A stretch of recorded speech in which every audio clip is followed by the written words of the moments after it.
Hello everyone, नमस्ते, श्री अकाल, अस्सलाम वालेकुम। जनाब कैसे हो आप सब? आई होप सो गाइस आप सभी बहुत अच्छे होंगे। एंड गाइस आज की वीडियो होने वाली है जो कोहिस्तानी भाई की, या और वीडियो भी होने वाली है खालिद बिन वालिद वर्सेस टू ग्रेट एम्पायर्स। आप सभी को पता है खालिद बिन वालिद की सीरीज को ये कंटिन्यू कर रहे हैं Yes. और बता रहे हैं कि भाई पर्शियन एम्पायर वगैरह को इन्होंने कैसे हासिल किया था, कैसे कैसे इन्होंने जंग की थी उनके साथ। तो फिलहाल सुनते हैं भाई आगे की स्टोरी। खालिद बिन वालिद Yes. स्वॉर्ड ऑफ अल्लाह जिनको खिताब मिला भाई, तो आप सभी को पता ही है उन्होंने अपनी जिंदगी में कभी भी एक भी जंग नहीं हारी और अपने से बड़े बड़े दुश्मनों को हराया भाई उन्होंने। सो फिलहाल करते हैं प्ले। अबू बकर रज़ियल्लाहु तआला अन्हु की खिलाफत में मुसलमानों ने उनके जनरल खालिद बिन वलीद की लीडरशिप में पर्शियन एम्पायर के बहुत ही इंपॉर्टेंट प्रोविंसेस को फतह कर लिया था। लेकिन पर्शियन एम्पायर का बादशाह अब तक मुसलमानों को एक सीरियस थ्रेट नहीं समझ रहा था। लेकिन ईरान के सूबे कुवैत और इराक के साउथ को फतह करने के बाद अब खालिद बिन वलीद और पर्शियन एम्पायर के कैपिटल टेसिफोन के दरमियान इतना फासला नहीं था। मुसलमान पर्शियन एम्पायर की पहली फौज को वलाजा में हराने के बाद पर्शियन एम्पायर के इंपॉर्टेंट प्रोविंस इराक की सेंटर सिटी अल हिरा की तरफ बहुत तेजी से बढ़ने लगे। इसीलिए पर्शियन बादशाह ने दूसरी फौज को मुसलमानों को रोकने के लिए इसी सिटी की तरफ रवाना किया और आखिर उलैस के मकाम पर ये दोनों आर्मीज एक दूसरे के सामने आई। और यहाँ जो जंग हुई वो वाहिद जंग है जिसके बारे में खालिद बिन वलीद ने फरमाया था कि मैंने जंग मुता में रोमन एम्पायर के खिलाफ 9 तलवारें तोड़ी थी, लेकिन मैंने जिंदगी में कभी भी उलैस के फौज जैसी कोई फौज नहीं देखी।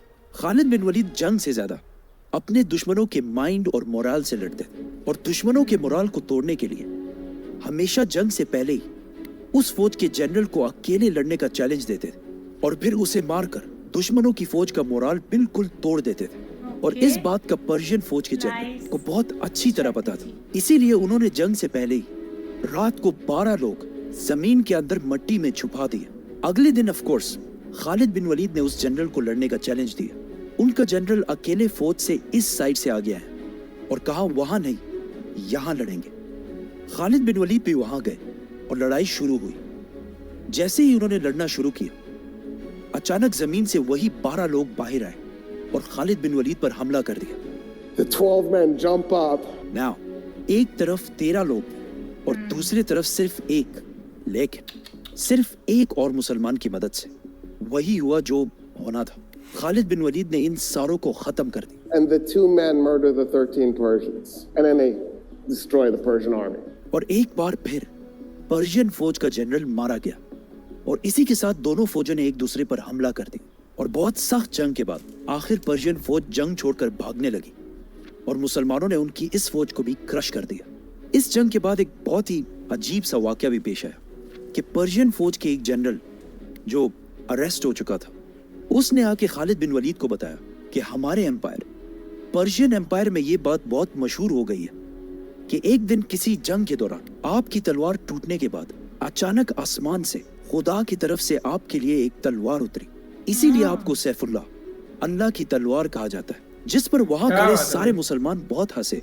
लेकिन इससे ये अंदाजा लगाया जा सकता है कि पर्शियन एम्पायर की पब्लिक में खालिद बिन वलीद का खौफ किस हद तक फैल चुका था।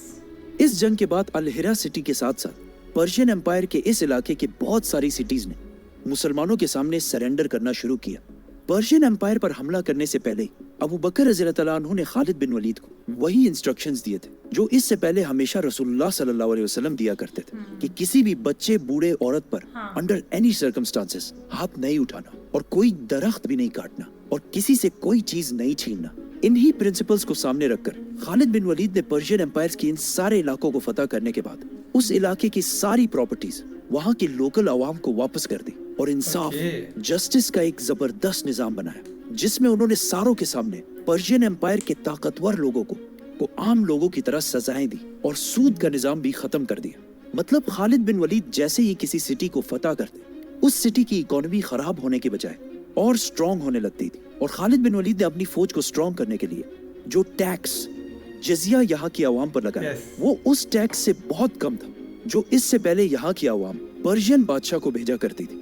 ये सब देखकर पर्शियन आवाम बहुत हैरान थी। इसीलिए जो सिटीज इससे पहले मुसलमानों से आखिरी दम तक लड़ती थी आहिस्ता आहिस्ता सिर्फ थोड़ी सी लड़ाई के बाद मुसलमानों के सामने सरेंडर करने लगी और जजिया टैक्स खुशी से देने लगी। अब खिलाफत राशिदा पर्शियन एम्पायर से इस सारे इलाके को फतह कर चुकी थी। यहाँ तक मुसलमान साल 633 के जुलाई के महीने में पहुंचे थे और जुलाई से लेकर सितंबर तक अगले 3 महीने तक मुसलमानों और पर्शियंस के दरमियान कोई भी लड़ाई नहीं हुई, क्योंकि खालिद बिन वलीद इन नए इलाकों में इस्लामिक लॉज कायम करने में बिजी थे और पर्शियन बादशाह दूर दराज से नई फौज जमा करने में बिजी थे। अब जब यहाँ पर्शियन एम्पायर में हालात थोड़े कंट्रोल होने लगे तो मदीना में मुसलमानों के खलीफा अबू बकर रज़ियल्लाहु तआला अन्हु ने सहाबा की एक हाई लेवल मीटिंग बुलाई, जिसमें उमर, अली और उस्मान जैसे बड़े बड़े सहाबा मौजूद थे। लेकिन इस बार ये मीटिंग पर्शियन एम्पायर के बारे में नहीं बल्कि रोमन एम्पायर के बारे में थी, कि कहीं रोमन एम्पायर इन हालात का फायदा उठाकर मुसलमानों पर हमला ना कर दे। इसीलिए इस मीटिंग में अबू बकर रज़ियल्लाहु तआला अन्हु ने एक फैसला किया कि बहुत तेजी से मुसलमानों की एक नई फौज बनाई जाए, ताकि इससे पहले कि रोमन एम्पायर मुसलमानों पर हमला करे हम उन पर हमला कर दे। सहाबा अबू बकर रज़ियल्लाहु तआला अन्हु के इस मिशन को लेकर पूरे अरब में फैल गए और मुसलमानों के लिए एक नई फौज बनाने लगे, जिसके बाद कुछ ही अरसे में मदीना में वॉलंटियर्स की एक नई फौज बिल्कुल रेडी हो गई। लेकिन अबू बकर रज़ियल्लाहु तआला अन्हु ने इस फौज को रोमन एम्पायर की तरफ जाने से पहले 4 ग्रुप्स में डिवाइड कर दिया, जिनके लीडर्स उन्होंने अम्र इब्न आस, अबू उबैदा, शुराबील और यजीद को बनाया। वो वाला यजीद नहीं, यजीद बिन अबू सुफियान। लेकिन इन फौजों को 4 ग्रुप्स में डिवाइड करने की जरूरत क्या थी? ये इसलिए क्योंकि रोमन्स की फौज मुसलमानों से बहुत ज्यादा थी और इनसे एक साथ लड़ना इम्पॉसिबल था। तो इन्हें इसलिए डिवाइड किया गया ताकि रोमन्स भी अपनी आर्मी को डिवाइड कर दे। मुसलमानों की ये चारों आर्मीज रोमन एम्पायर में इस तरह दाखिल हो कि अगर इनमें से एक को भी कोई इमरजेंसी पेश आए तो बाकी सारे उसकी मदद के लिए फुल स्पीड पहुंच सके। इसी तरह ये फौज रोमन एम्पायर में आहिस्ता आहिस्ता आगे बढ़ने लगी। उधर पर्शियन एम्पायर में जहां पिछले 3 महीने से कोई लड़ाई नहीं हुई थी, उस टाइम को भी खालिद बिन वलीद ने वेस्ट करने के बजाय वो एक छोटी सी फौज इराक से लेकर वापस अरब की तरफ गए, जहां अब भी अबू बकर रज़ियल्लाहु तआला अन्हु की खिलाफत के खिलाफ एक छोटा सा ग्रुप लड़ रहा था। तो खालिद बिन वलीद ने जाकर उन्हें खत्म कर दिया और फिर बहुत तेजी से वापस इराक की तरफ आए।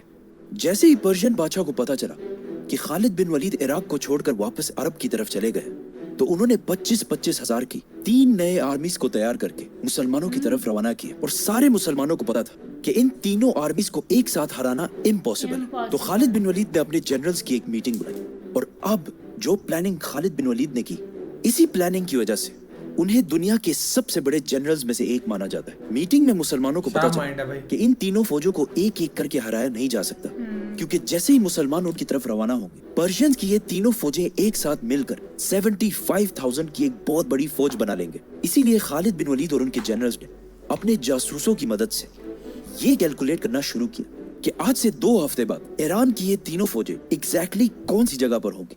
जिसके बाद खालिद बिन वलीद ने अपनी आर्मी को 3 ग्रुप्स में डिवाइड किया, जिनमें से एक को अपने पास रखा, दूसरे को काका बिन अम्र के पास और तीसरा अबू लैला के पास।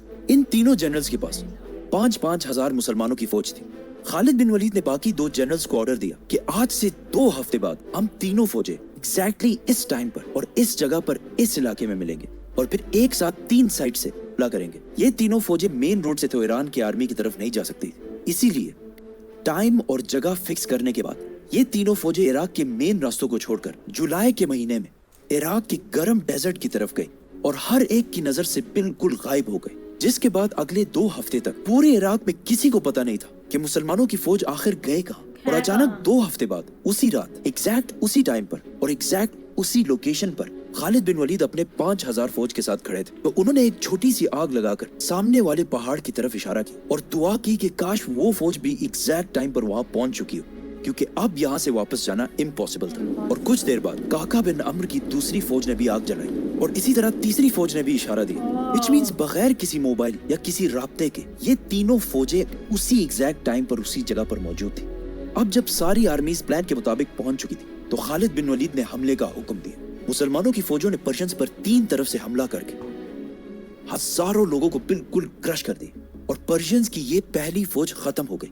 लेकिन इतनी बड़ी फतह के बाद भी मुसलमानों ने सेलिब्रेट करने की बजाय दोबारा रात को मीटिंग बुलाई और अगेन ये कैलकुलेट करना शुरू किया कि पर्शियंस की दूसरी फौज आज से 3 दिन बाद एग्जैक्टली कौन सी जगह पर होगी।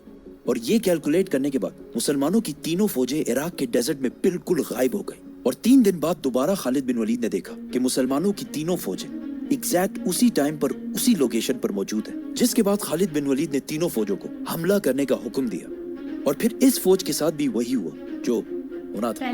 और इस तरह पर्शियंस की दूसरी फौज भी खत्म हो गई और अगेन खालिद बिन वलीद ने जनरल्स की दोबारा मीटिंग बुलाई। सारों ने फिर से तीसरी फौज की कैलकुलेशन की और एक बार फिर मुसलमानों की ये तीनों फौजें डेजर्ट में बिल्कुल गायब हो गई और इस तरह मुसलमानों ने तीसरी फौज को भी खत्म कर दिया। अब यहाँ पे एक बहुत बड़ा मसला ये हुआ कि खालिद बिन वलीद जब तीसरी फौज को क्रश कर रहे थे, उस फौज के दरमियान कुछ नए मुसलमान भी थे जो इस जंग में सारे मारे गए।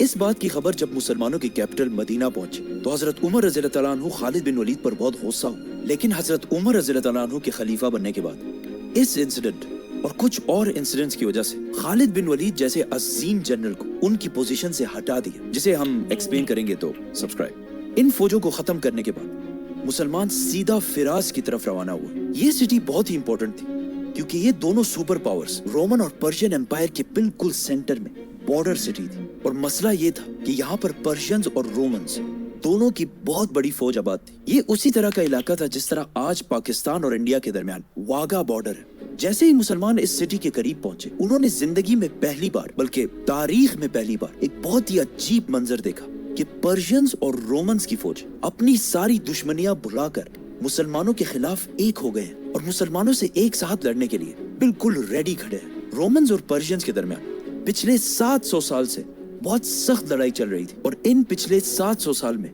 किसी भी तीसरी ताकत ने इन दोनों को चैलेंज नहीं किया था।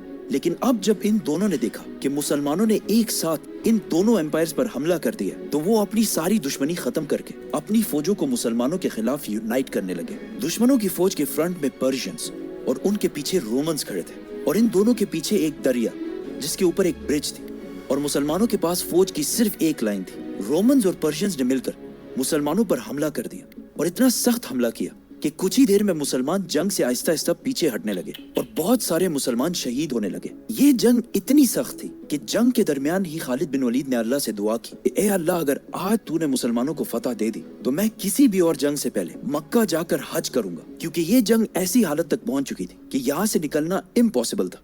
और इसी के साथ जीत की एक आखिरी अटेम्प्ट करने के लिए खालिद बिन वलीद ने अपने साथ वाले घोड़ों को जंग से दूर जाने का हुक्म दिया और कहा कि जंग से पहले बहुत दूर जाकर वापस पलटो और फिर डायरेक्ट हमला मत करना, बल्कि पहले दूर जाकर उस ब्रिज तक पहुंचो जो रोमन्स के पीछे थी और फिर वहां से दोबारा इस तरीके से रोमन्स पर पीछे से हमला करना कि रोमन्स और पर्शियंस को लगे कि पीछे से मुसलमानों की एक बहुत बड़ी फौज पहुंच चुकी है। जैसे इस फौज ने पीछे से रोमन्स पर हमला किया तो रोमन्स जंग छोड़कर हर तरफ भागने लगे, क्योंकि खालिद बिन वलीद ने इससे पहले ही फरमाया था कि पर्शियंस के मुकाबले रोमन्स काफी कमजोर लोग हैं। जब रोमन्स जंग छोड़कर हर तरफ भागने लगे तो पर्शियंस का भी सारा हौसला टूट गया और वो भी जंग छोड़कर भागने लगे और इस तरह अल्लाह ने खालिद बिन वलीद की दुआ कबूल कर ली और मुसलमान जंग जीत गए। लेकिन अब खालिद बिन वलीद को भी अपना वादा पूरा करना था, इसीलिए उन्होंने अपनी फौज को इस सिटी से वापस अल हिरा सिटी की तरफ जाने का हुक्म दिया और खुद इस फौज के बिल्कुल पीछे चलने लगे। जैसे ही ये फौज थोड़ी आगे चली गई, खालिद बिन वलीद बगैर किसी को बताए सिर्फ कुछ और साथियों के साथ इराक के डेजर्ट की तरफ से फुल स्पीड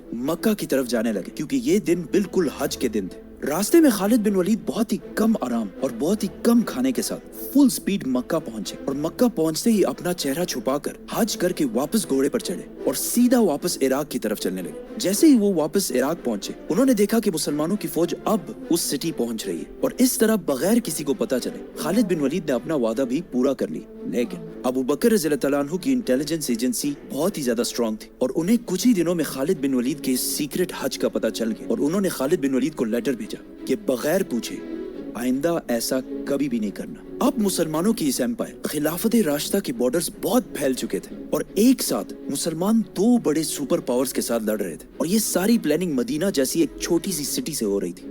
इन सारे जंगों की प्लानिंग मदीना में बैठे बड़े बड़े सहाबा कर रहे थे। मदीना में अबू बकर रज़ी अल्लाह अन्हु ने देखा कि पर्शियन एम्पायर में तो खालिद बिन वलीद जैसे जनरल की वजह से सब कुछ अंडर कंट्रोल है, लेकिन इससे बहुत दूर रोमन एम्पायर में मुसलमानों की फौजों को बहुत मुश्किल पेश आ रही। इसीलिए उन्होंने खालिद बिन वलीद की तरफ एक लेटर भेजा जिसमें उन्होंने खालिद बिन वलीद को ऑर्डर दिया पर्शियन एम्पायर में अपनी सारी एक्टिविटीज खत्म करके अब रोमन एम्पायर की तरफ जाओ, क्योंकि अब बारी रोमन एम्पायर की। सब्सक्राइब। सो गाइस, ये थी वीडियो एंड क्या उन्होंने एक्सप्लेन करा। सही बात है। और आप सभी को पता है भाई, खालिद बिन वलीद, ये तो हम सभी को पता है कि वो बहुत ही ज्यादा लड़ाई करते थे, मतलब लड़ाई तो करते थे बहुत ज्यादा, क्या कह रहा हूं मैं, पर बहुत ही ज्यादा एक मतलब खतरनाक से वो थे ना कि लड़ाई हमेशा हर एक जंग जीते। लेकिन वो पर्शियन की दो जंगों के साथ जो उन्होंने प्लानिंग की थी ना, और वो सबसे बेस्ट वाली प्लानिंग थी। और उतने ही बड़े वो जनरल भी थे और उतना ही ज्यादा उनका दिमाग भी था कि हर एक जंग को कैसे जीता जाए। आप सभी को पता, हमने भी देखी है बहुत ज्यादा वीडियोस कोहिस्तानी भाई की जो खालिद बिन वलीद की सीरीज चलती आ रही है ना, बट हम उसमें देखते हैं भाई कि कैसे उन्होंने दिमाग लगा के किसी को पहाड़ के पीछे भेज दे रहे हैं कि जब मैं इशारा करूंगा तब तुम हमला करना, वहां से आना, पीछे से आना, ऐसे करके आना, कि ताकि दुश्मनों को वो अंदेशा ना हो कि क्या हो रहा है ना। ये होती है एक जंग पूरे तरीके की। कभी पीछे भी हटना पड़ता है, दिमाग लगा के लड़ाई होती है हमेशा दिमाग लगा के। जोर तो चाहिए लेकिन दिमाग भी लगाना पड़ता है। तो ये थी वीडियो गाइस, होप सबको पसंद आई होगी। पसंद आई जरूर कमेंट करके बताना guys. Thank you so much for watching the video. मिलते हैं नेक्स्ट वीडियो में। बाय।